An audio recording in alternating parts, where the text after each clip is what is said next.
Welcome to the Bookman's Corner. I'm Lois Lindstrom. The book we will feature today is a novel that dares you to put it down, and that book is Equal Parts, a tale of ambition, politics, and passion inspired by actual events. As one reviewer wrote, this is a captivating tale on scandal and power in the nation's capital, written by a Washington insider, author Vicky Moon. Welcome to our show, Vicky. Your novel takes place in the intoxicating atmosphere of Washington, D.C. and surrounding areas where Isabel Benton Stoker, a stylish interior designer in Georgetown, falls in love with a prominent and very married attorney, Jonathan Dent, who resides in the horse country of Middleburg, Virginia, made famous as the weekend retreat of President John F. Kennedy's family. Mr. Dent spends blissful times at cafes and the iconic art museums of Washington, D.C. with his mistress, Isabel. When Jonathan Dent finds himself a candidate for a U.S. Senate seat, he agonizes over the affair that could destroy his political ambitions and perhaps even his career. Equal Parts explores the classic tale of love and betrayal. Our guest author, Vicky Moon, has written 9 books, including her very popular nonfiction, The Middleburg Mystique, a peek inside the gates of Middleburg, Virginia. She has also profiled personalities in Washington, D.C. for People magazine, The Washington Post, and Town and Country magazine, and is now the managing editor for In Middleburg magazine. So Vicky, how much of your novel stems from your life and career in Middleburg? It has to. It has to. I've been a horse girl all my life and found my way to Middleburg early on when I was in college in Washington. And it's just horse heaven for anybody of any age. As you said, including Jackie Kennedy, Pamela Harriman, Paul Mellon. The list goes on. The list goes forever. Yes, that's right. Now, why would someone who was not familiar with Middleburg and the horse set be interested in your novel Equal Parts? Well, of course, you know, it's that classic tale that goes way back to Thomas Jefferson and Sally Hemings, and there have been others like it. So it's not just the fact that it's set in Middleburg and the horse country, but also in Washington, D.C., and as you know, in Richmond, where it launched recently, and Charlottesville, many familiar spots. Right, so it's a powerful man with his adoring mistress, sort of that kind of tale. Exactly. She just, she never thinks of anybody else. She never even looks sideways at another man. Yes, that's what was so incredible. On the cover of your book, a reviewer notes that your novel, Equal Parts, is a captivating read on scandal and power in the nation's capital, written by a Washington insider. So tell our viewers about your writing background and why you're considered an insider. Well, I'm considered an insider. Well, you know, I worked at the Washington Post for a while. That's where I met my husband, a former sports editor. And you were writing articles about horse events in Middleburg, right? I was actually filling the female quota, most likely, in the sports department, and horses happened to be part of it. So you were covering other sports events, too. I was covering indoor tennis, you know, squash, any sort of offbeat sport is what I called it, that would come to Washington once a year or twice a year, gymnastics, motorcycle races. That might have been my least favorite thing when I got sent out there, but yes. And so how did this novel come about? Because you mostly write nonfiction books, don't you? I do, but I've always read articles and magazines, sort of how-to. I think Writer's Digest was one that I read early on. And I'm sure many have heard the story about your first novel. So write your first novel, put it in a drawer. And I did that. And I came upon it again when I was like straightening up, which is rare, and found this in a drawer and brought it out and asked my husband, what do you think? And you know, we re-edited it, and how many years had it been sitting in a drawer? It has to have been sitting in a drawer more than 20 years. That's incredible. It is incredible. It is incredible. And it's such a smooth read. It held. And there's so many familiar locations in Washington. Because it all takes place in the late 70s, doesn't it? 1970s. Right. Yes. And so what is the main story in Equal Parts? Well, I can tell you what triggered it. Okay. Okay, that my husband and I were at the Roma restaurant on Connecticut Avenue. Many who have been here for a long time will remember that they had a patio out back and a grape arbor. And we were there one night, and I spotted someone that shouldn't be there with another woman, a very well-known, I'll limit it to physician, okay, that I knew and everybody would know. And didn't seem uncomfortable when we said hello. Okay. And so that sparked the opening of this book at the Roma restaurant the Thursday after Labor Day. Yes. It's very timely, very Yeah. timely. Well, how did you come up with the title Equal Parts? Well, because the main character, the attorney who eventually becomes the senator, his life was in equal parts at home and Away from in home. Georgetown, away from town. Exactly. That's right, that's right. Yeah. And the two never crossed, right? Right. The two. And now let me ask you, this is the key question. Are there characters in your novel based on real counterparts? Well, I think I can't say every, but many novelists will say, well, it's a little bit of this, it's a little bit of that. Okay, I can't say that one entire character is based upon, you know, right down the line. It's a composite. Of one, it's a composite. Okay. Although I did use a friend's name, Claudia, and my friend Claudia hasn't read it yet, but she'd be very surprised at what that character named Claudia gets into. And my friend is like as far away from that as possible. Okay. I just love the descriptions and the language that you use in this book. For instance, I want you to describe Michael Aldridge, the owner of the decorating shop in Georgetown where Isabel was employed in this novel. I love your descriptions of him and his shop in your novel. Now, did you visit decorating shops too? Well, of course, we've all met interior designers.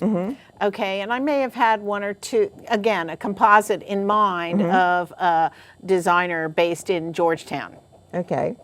Okay. And so you know all about going through the fabrics and the cost and the and all the little details. All the little details. Another thing that I've always been fascinated because I have written for Town and Country, House and Garden, and all of those sort of shelter magazines.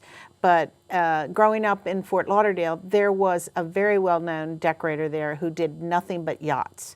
And so that's in this book, that this designer and his assistant, Isabel, do finish off the interior design for a yacht in Annapolis. Yes, perfect. And pulling all those parts together, making sure the fabric arrives on time. I mean, what a nightmare having that job. That's right. A lot of details to worry about. And also, I love the protagonist in your novel, Jonathan Dent, a very rich lawyer. I mean, he always wants to meet people at 3-ish or 6-ish. That's his. And is he modeled after a famous person from the national scene? Again, is it? Not that I know of. Not that I know of. And I think that 3-ish, 6-ish, whatever, holds true even more today than it did at the time that I wrote the book, don't you think? Yeah, because you can't pin people down to when they will arrive. It's not, right. Yeah, Everyone's multitasking, and the traffic is worse today to get somewhere. Yes, so you never quite know. And then, of course, this Jonathan Dent is very handsome, and you write that Isabel wasn't the least bit jealous or insecure when other women ogled him and would like to take him away from her because she knew Jonathan was a very insecure man. Well, why was he insecure? Well, is this a revelation that there are men in this world who are insecure? It's shocking. So, but he's insecure because of family history or something, right? His mother was not there for him at some point, and it's exactly. Yes. Yeah. And then I also love the fact that the action takes place in the late 70s in Washington, and you describe the popular restaurants, as you just mentioned, the Roma, and how, so what do you think was trending in D.C. in the late 1970s? Well, I sort of know because my husband and I frequented so many of these places. And I did in the dedication, not only to my husband, Leonard Shapiro, but Mo Siegel, who was a sports writer, very popular sports writer in town, Duke Siebert, who had the fabulous hot luncheon spot, in Washington, and Bobby Abbo, who ran the Roma restaurant after his father, Abbo Sr., died. Yeah. Okay, okay. Now, I thought you handled the sex scenes very well. I mean, not easy to do. I mean, what was your guidebook here? I'm not sure what my guidebook was, but I did try to handle them, Tastefully. Tastefully.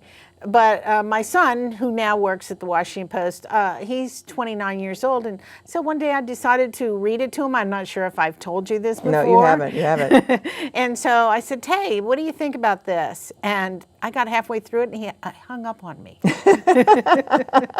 I bet. I guess I'm not supposed to know about that. Yeah, well, it's good. It was good. And I also love the way you describe the hunt breakfast in Middleburg, which takes place around 2 p.m. I mean, can you describe a typical hunt breakfast for our viewers? Sure.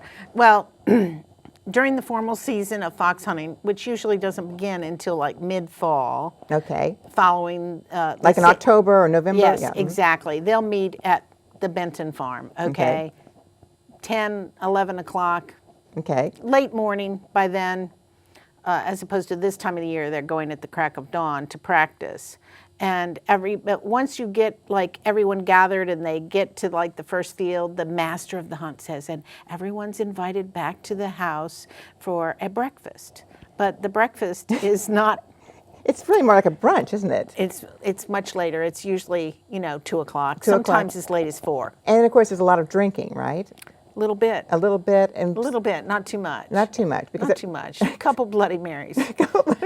And so, are there eggs and ham biscuits and? There are ham biscuits, not necessarily eggs. I mean, one hostess in Middleburg to this day who grew up in New Orleans, serves shrimp gumbo and Okay. everything from New Orleans, their famous bread pudding. Okay, so, and are there a lot of desserts? Lots of desserts. Lots of desserts, okay. Maybe in the cutouts of horses or foxes, the little sugar cookies. Okay. Now, how many people at a typical hunt breakfast, you say? A typical minimum 100. A minimum of 100. Sometimes up to 300. Oh my gosh. So Yeah. that's a big. That's like all the neighbors, all the people who participated, guests, Okay. things like that. Yes. And so, now what about the horses? Are they at the house as well? Are they? Sometimes the riders or owners will send the horses home with the Okay. grooms. Some of them will stand on the trailer and wait for their rider to finish. Finished the breakfast, right? Yeah, exactly. Yeah. And so I also enjoy reading about the Washington Post reporters and editors in your book from that period. I mean, can you comment on that insider view? Well, because I worked there and my husband was sports editor there for many, many years, and I understand how newspapers work to this day. Right. So you just inserted these names in, and I thought to myself, I haven't seen that name in a while, but that person was there at the Washington Post in 1980. I mean, Right. that's really interesting. I did, throughout the book, intersperse real names, living and dead, with the fictional characters. Yes. Which is fascinating. Now, tell our viewers about your very popular book, The Middleburg Mystique. What does that cover? The Middleburg Mystique is nonfiction, true. Yes. And for many years, I started a newspaper there in Middleburg, and my little office, I face the post office, straight ahead, my window, and then to the left I can see the bank. And at the time I wrote it, I could also see the liquor store. So, my line is, I had my finger on the pulse of Middleburg. What more do you want? People are getting their mail, their money, and their alcohol. That's right. And you know what they're buying. That's right. Right. And at that time, it just so happened my son was little at the time that I wrote that one. And we could watch people. I can still watch people if they're parked in front of my office. I'm on the second floor. I can look down. Okay. And it just so happened that Linda Tripp, who has a shop in Middleburg, had just gotten her mail and was sitting in the car. Fascinating. That's so fascinating. Amazing. Well, now from your novel, tell us about the mistress, Isabel Stoker, who seems more than willing to go on for years in that role. I mean, why does she put up with only a once-a-week visit from her lover, Jonathan Dent? I mean, she's very attractive and employed, so why isn't she dating others? In one of my first jobs, a friend was having a long-time affair. And I don't think it's all that unusual. I think there are many And single women, very attractive. yes, Yeah. that decide that that's like it for them. So They fall in love and they'll just knock themselves out. and they don't have any other kind of future. They don't meet anybody else. They just stick with this once a week meeting with a married man. Right. I think occasionally, though, this woman that they do arrange to be together longer than like once a week, or eventually the businesses sort of intersperse when she gets the job, helping design a project he's working on, or even at his home. Yes, that was incredible. Yeah. And I found it interesting that Jonathan married for money, and he found the way to money was to go to the library and look up the social register to find, or the blue book, to find young moneyed women in the area. I mean, can you? Right. Yeah, I can elaborate on that, and many in Washington will recognize the Green Book. I didn't refer to it as the Green Book, but that's the social register in Washington, D.C. Okay. And he ended up not going to the library, but was a guest at a home in Middleburg, and by chance answered the phone and was looking for a pencil and pulled open the drawer, and bingo, there's this book that is like the Bible for a single man to find somebody very well off in this sort of phone book for the elite. Is it still there today? Yes. And is it still in people's drawers and things? Sure. Well, sure. And there's a different one in New York, and there's most likely a different one in Chicago. So what is it called? Is it called the Social Register? In New York, it's called the Social Register. In Middleburg, it's called the... Well, in Middleburg, it would be the Tennis Club Directory, but the Tennis Club there would be Directory, like a little tiny thing that wouldn't offer as much information as some of these other books, like the New York Social book. Okay. It's black, I think. Okay. Would offer quite a bit of information listing the children and how many homes the family has. Yes. There are several well-married women in Middleburg having affairs, and some of them have terrible medical outcomes. I mean, would you care to comment about these medical issues that they're having? Would I care to comment about it? Well, that would be the character named Claudia, named after my friend, who will be mortified to find out that her lover was bisexual. Oh dear. And, she had to go and have all kinds of medical tests. HIV positive, right? Well, I'm not going to give that away. Okay. Okay. But it was a revelation when she did discover that her lover had yet another lover, and it wasn't another woman. Yeah, that would be shocking. Briefly tell us about your book on Jackie Kennedy Onassis, who adored riding horses in Middleburg. So I want to hear about that book again. Okay. I had already done the Middleburg Mystique, and there's, to this day, that book is still in print and selling thousands, 23,000 copies of that little book from this town that has 800, residents. But on the cover is an iconic photo of Jackie with John in front of her on the horse, and Caroline on the little pony Macaroni, it's a great photo.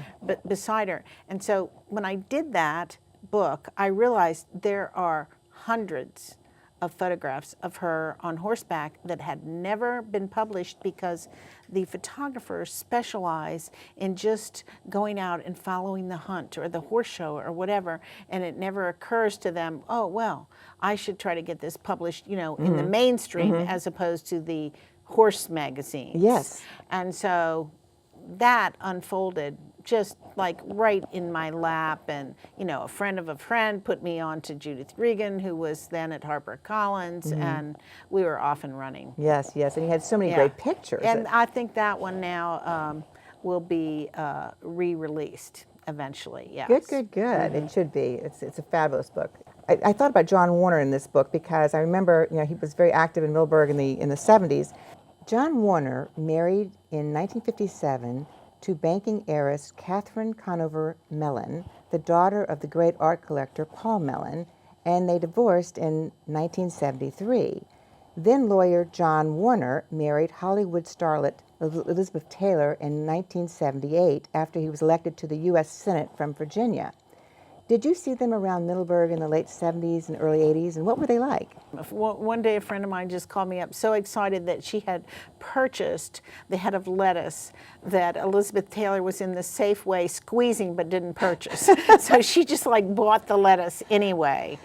And, you know, they had many political / social gatherings at his farm, the Atoka farm. Was she on the phone to you about different things, or did she ever? I saw her frequently, and of course in Middleburg there was this like Big Liz and Little Liz thing, and one of them was Liz Whitney Tippett, and the other one was Elizabeth Taylor. Oh, I see. So you had to find out which Liz you're talking about, right? Now, it was interesting, going back to your novel, that Jonathan Dent's brother, Bob, is the advertising and marketing genius. So what happens to him in your novel? Well, good one. Good question there, Lois. Should I give that away? Yeah, you should. I should give that away, that his brother the manager is killed in an airplane crash. Yes. Which may sound somewhat familiar from that era of John Warner. Yes, because of Dick Obenshane being Exactly. killed. Yes. He, or as I understand it, you know, it was almost the same area where this particular airplane accident happened. Yes. And I consulted a pilot friend out there in Middleburg about how could something like this happen. And I can remember the words that I wrote about a choking vacuum of wind just pushes this Cessna to the ground. Okay, interesting. And, you know, the other thing is, are we at another moment in examining the life of a single girl? I mean, in Sex and the City, the single girl usually ends up with the man, but nothing is sure, nothing is shocking anymore. Does culture today encourage women to be very adventuresome and to hell with the consequences? One would think, yes. Because mainly how people don't necessarily get married and have children out of wedlock, as if, you know, I'm sure it's been happening for many years, but it's just not a prerequisite to get married. No, it's not. It's changed dramatically, hasn't it? Yes, it has. And you are a lifelong equestrian and have written articles on racing, polo, steeplechase, and show jumping. Can you just briefly describe three of these equestrian activities? Like, what is polo like? Polo's grand if it's on a big open field, you know, a proper polo. Now, in Middleburg, they have that occasionally and during the week, informal matches, but nothing like you would see down in Florida in Wellington. Okay, where, you know, Prince Charles and his sons have been. Much bigger scale there. Much bigger scale, broader. And then steeplechase. Steeplechase is fun. And, you know, for anybody who's interested in the intricacies here, there's a difference between a point-to-point and a steeplechase. Okay. And the point-to-point is a preliminary circuit. The point-to-point comes first in the spring or the fall, and there's no money offered. It's for trophies only. Oh, okay. And then comes the big stuff with money offered, like in Middleburg at the spring races. You know, they'll have a race worth $50,000 or $75,000. Wow. And so are people betting? It's legal now in Virginia. So So in the old days, you know, you get a little piece of paper, you know, to make your bet, and you still do too. But at some of the events, they have proper machines that spit out the tote. Oh, interesting. Yeah. Now, and what about Academy Award-winning actor Robert Duvall? You've spoken to him at Middleburg, haven't you? You know what? Actually, I've written about him. Okay. Maybe a nod, but, you know, I'm not his favorite, and I'm not necessarily ashamed of that because, you know, in all towns, I think, or any office, when you hear a rumor, there's a little bit of truth. And I kept hearing the rumor at the tennis club in Middleburg that something wasn't right between Duvall and his wife, who at that time was his tango. You know, they had met through dancing his favorite thing, the tango, and he was off making a movie, and she was spending a little bit too much time with the pool boy. So I went down to the courthouse and unearthed those papers that he had filed for divorce and broke the news in People magazine. So, I certainly can understand. I was just doing my job. Yes. He thought maybe I shouldn't do my Good job. Good reporter. Being a good reporter. That's right. So Vicky, what is the takeaway you want the reader of your novel to have after reading this? What is the takeaway? The takeaway? That, you can't ignore a very strong attraction. Okay. Okay? No matter what someone else's opinion might be or the circumstances of the other party that you're involved with, that it just doesn't go away. Well, that's going to make a lot of married women sad. Maybe, but they better do their homework. Okay. So because you feel like men are they're just not going to be loyal, right? Well, the book begins with a quote from a very good friend of mine, an artist. Men are not monogamous by nature. I see. I So see. if somebody thinks that they can change that, God bless them. So where can our viewers find your book in Arlington? Well, at all the traditional outlets of Amazon, Barnes & Noble. It's available as an ebook on 11 different digital platforms, Kindle and all of that. And you have a website. And I have a website. And people could buy it from that. VickyMoon.com, and I offer free shipping, and the autograph is also free. So now, Vicky, are you doing a lot of book tours? I've never been so busy. And it's fabulous, and it snowballs, and there's some really fun touches. If we have time, like the Georgetowner put a little item in, and the gal in the shop of J.M. McLaughlin, Georgetown, called the one in Middleburg and said, "Do you know this woman? We want to have her." And I called J.M. McLaughlin in Georgetown, and that shop is located in the same building that used to be years ago, Stombach Saddlery, where Jackie Kennedy bought her riding boots and riding breeches and all of that. Well, you are the true insider. I think it's just longevity. Well, Vicky Moon, thank you so much for being with us today on the Bookman's Corner. It's been fabulous. Lois. It's been wonderful. And thank you for watching. Please join us again next month for a new edition of the Bookman's Corner. I'm Lois Lindstrom.